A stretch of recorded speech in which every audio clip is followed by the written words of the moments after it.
القصة اللي غادي نعاود لكم اليوم هي واحد القصة اللي واعرة بزاف، غادي تستافدوا منها وتاخذوا فيها العبرة للحياة. تخيل معايا تكون عايش حياتك بخير حتى كيجي واحد النهار اللي غادي تقلب فيه حياتك 180 درجة للأسوأ ثم للأحسن. هاد القصة ديال واحد العائلة سورية اللي عايشين حياتهم عادية بحال كاع الناس. الأب سميتو عصام هدود، هو موظف عادي. كان هاد عصام عزيز عليه الشوكولات ومعروف عند العائلة ديالو أنه مدمن على الشوكولات. عصام ولا كيفكر انه يبدا شي بروجي ديالو ديال الشوكولات.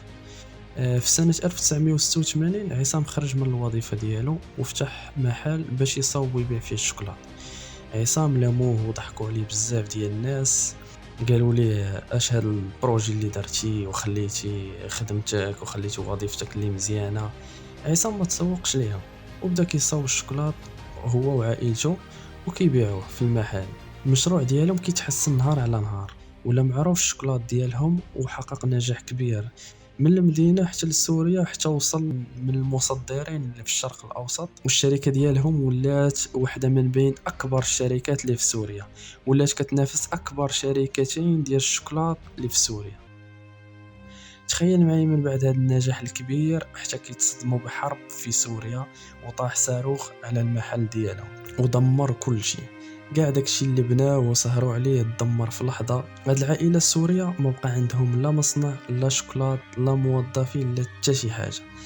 كان ولا شخصية كبيرة وكان عندهم مصانع كبار ومصدرين وبزاف ديال الموظفين، حتى ولا ما عندهم حتى شي حاجة إلا واحد فقير بسبب صاروخ وهاد الحرب. هادشي كان في سنة 2012.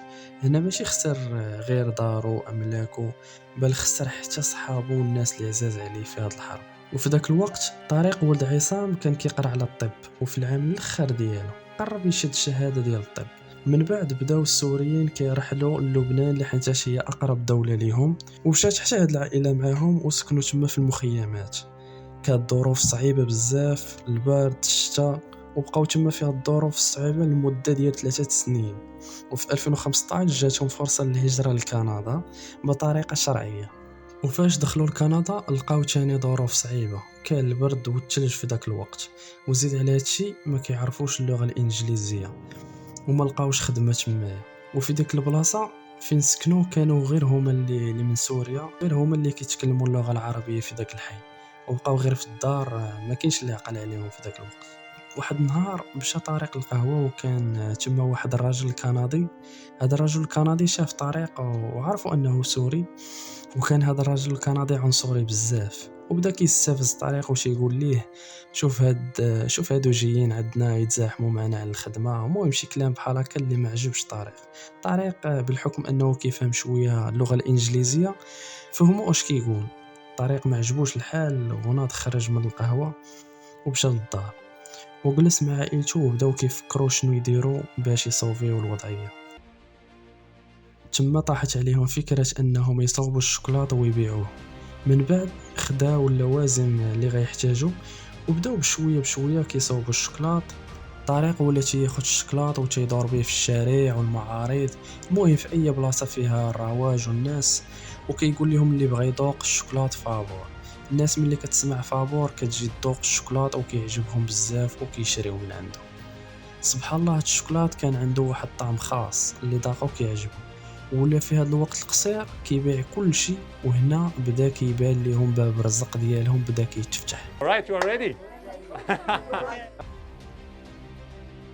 نهار على نهار كيتحسن المشروع ديالهم وسماوه سلام. ولاو كيفكروا انهم يديروا محل باش يعرضوا فيه المنتوجات ديالهم ويزيدوا يطوروا من المشروع ديالهم، ولكن ما عندهمش الفلوس. دفعوا طلب للبنكة باش تسلفهم. البنكة وافقات ودارت معاهم باش يردوا في المدة ديال 6 اشهر، وبالخدمة والاجتهاد والنجاح ديال المشروع ديالهم قدروا يردوا الكريدي في شهرين. داروا حفل الافتتاح للمشروع ديالهم، وذاك النهار جاو بزاف ديال الناس. والعجيب في الامر داك الراجل الكندي اللي استفز طريق في القهوه وقال ليه هادو جايين عندنا باش يتزاحموا معنا في الخدمه، كيسكن حداهم في الحي، وطريق كيعرفوا فين كيسكن وفين كيدوز نهاره. طريق عرض عليه باش يحضر الحفل الافتتاح ديال هذا المحل اللي ولاو فيه موظفين كنديين.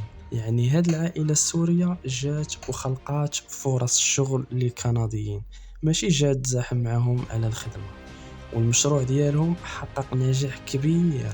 تخيل معايا وصل لدرجة أن الرئيس وزارة كندا هضر على المشروع ديالهم وقال حنا كنفتخروا بهذه العائلة السورية اللي داروا هذا المشروع الناجح، وقالها قدام قادة دول العالم في الأمم المتحدة. It's home to a university that just about doubles the town's population every school year. It's also home to a group of big-hearted Canadians who, like thousands of others across the country, came together to help sponsor a Syrian refugee family. كان شعور زوين لهاد العائلة اللي كانت لاباس عليها حتى ولات فقيرة ثم رجعت لاباس عليها أكثر وفي بلاد الغربة. وزيد على هادشي وصل شوكولاتهم للفضاء بعد ما خداه رائد الفضاء الأمريكي وداروا صور مع الشوكولات سلام في الفضاء وارسل الصور للطريق. شوف سبحان الله، هذا المشروع من والو قدر يوصل لهذا النجاح الكبير. وزيد على هاد القصة تمثل عليها فيلم. إذا وصلتي حتى لهنا في الفيديو وبغيت نشكرك ونتمنى لك النجاح ونتلاقاو في فيديو جديد.